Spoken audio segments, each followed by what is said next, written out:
subject to arrest. You are an American citizen, and you shall be arrested for having freedom of speech and using the First Amendment of the United States Constitution. The Constitution is a very dangerous concept. Do not dare try to invoke the First Amendment of the United States Constitution. This is no longer America. This is Walmart, United States of America. For anybody that may not know what the symbol of Don't Tread on Me looks like, basically the most common symbol, the one that would most routinely be seen, is the one where you see a coiled up rattlesnake. And that coiled up rattlesnake is ready to strike, but the symbolism there is, you know, if you don't mess with me, I'm not going to mess with you. Well, again, I think that when I think about that Don't Tread on Me, I think about the flag, the revolutionary flag. I think about tyranny of government that hoisted on a people from a very long distance away. Again, that idea of government being close to the people. I do this for my children. I do it for my kids. I honestly do. I don't do it for any other reason than for my kids. I would like to see them live in at least a little bit freer of a society than what we have right now. You know, not being overly reactionary. Personally, I would like to see people just band together and say, no, we're not going to do this. And if push comes to shove, if they push you, do you allow them to push you or do you shove back? It's up to us to fix the mess. Yes, we thought we could trust them, but it didn't get this bad overnight. It got this bad because the citizens, not everyone, but some citizens, were content to sit in their lazy boy chairs with the remote control, trusting that government will take care of them. And while that may have worked at some time, it never has worked very well through the long course of things. So I want to encourage everybody to do your part to take back America. It might be as simple as just giving a civics lesson to your friends, neighbors, and relatives, but when people hear the truth, they can recognize it. And there's no reason we have to throw away the principles that made us the greatest nation on earth. We need to get organized on the local level, precincts. Organize in the precincts, organize so that you can turn out voters who believe your way is the main step in turning things around. During a presidential campaign, the 9 months before that is not the time to start trying to get enough people out to support your candidate. It's important for citizens to get involved. Become a candidate for public office or find a candidate for public office that you support and get engaged in electing people who will express a devotion to a commitment to the clear principles of the United States Constitution. I have never seen my constituents and people across Missouri so engaged, and I'm sure it's like that in all the states. The most important people that you can elect that know and understand the Constitution and their responsibility to protect you is your county sheriff and your governor. If you can get those two people on board with protecting you from tyrants, we'll win this battle, and we'll keep this battle and these tea parties peaceful. If not, we're going to watch our country continue to die, and instead of throwing tea in the harbor, we're going to start throwing politicians. That is in Article 1, Section 8 in the enumerated powers of the Constitution, and if the federal government says they're going to cut off highway funding, for example, for a state, then we should be well within our rights to say that, okay, well, we're going to cut you off then of all federal tax receipts until you release those funds that we have given you to fulfill your enumerated powers.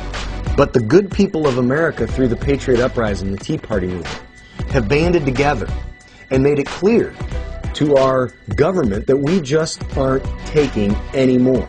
We're not going to sit back and allow you to perpetrate these things against the American people. We are not going to allow you to just ignore this document called the U.S. Constitution, and it is the people of America, not the politicians, the people of America have stopped health control and tax and charade.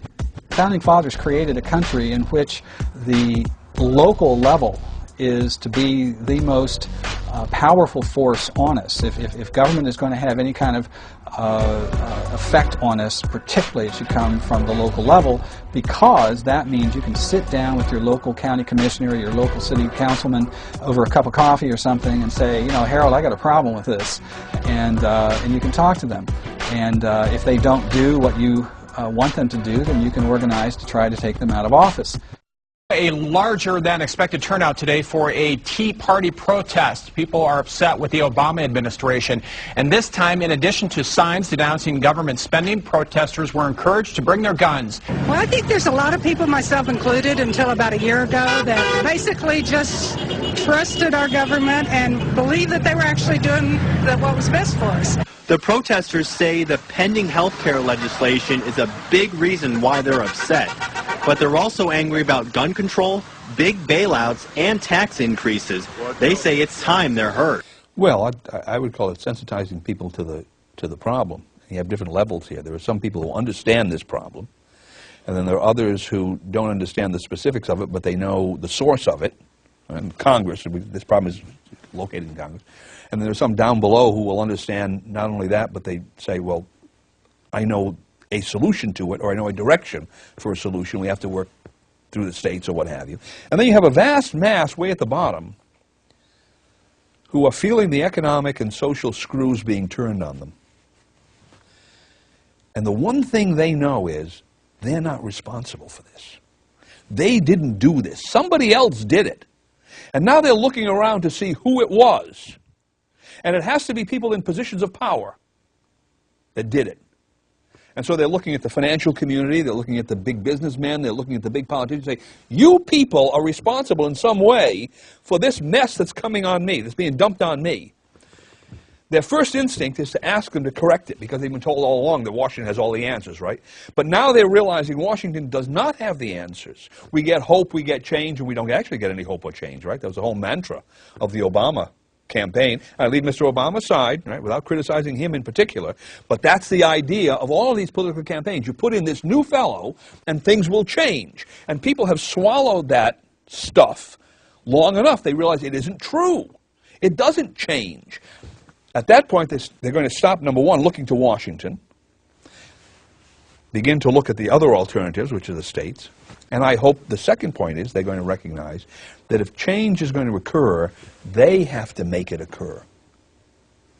That is, the individual person has to make it occur. He has to become directly involved in this. Self-government is not a spectator sport. It's a contact sport. You have to get on the field, put on the uniform, and go out there and play the game. And if that means working with an alternative currency and learning how to use it as a businessman, you have to do it. If that means becoming part of a militia unit so that you can deal with whatever the local emergencies are, you have to do it. Nancy Pelosi is not going to come down from Washington and do this for you. I am sovereign. I have a right to life. I have right to freedom of speech, and I know that I have these rights. I don't ask anybody for permission. I do not look to some higher authority to determine whether or not I have these rights. God made the people made the states made the federal government, and that's the way the power flows. The people in this country, the average citizen, the guy sitting in front of a television set after having dinner at night, they know something's wrong. They can feel it in their gut. They know that there's something just not right with the world. As Morpheus said in The Matrix, he said, you know, it's the splinter in the corner of your mind. There's something there. They just can't put their finger on it.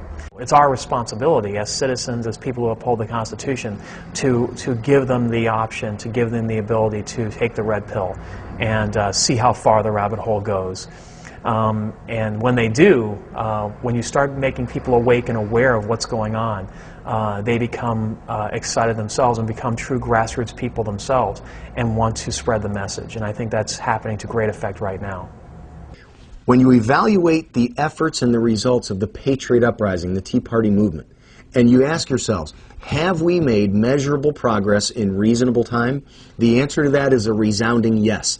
Absolutely. We are making major progress. Politicians are scared like they've never been scared before. And that is exactly where we want them. We want politicians to be in a constant state of fear, not physical fear, but fear of not being reelected, fear of the people holding their feet to the fire, fear of the people actually paying attention to and watching what they do. That's where we have the politicians right now.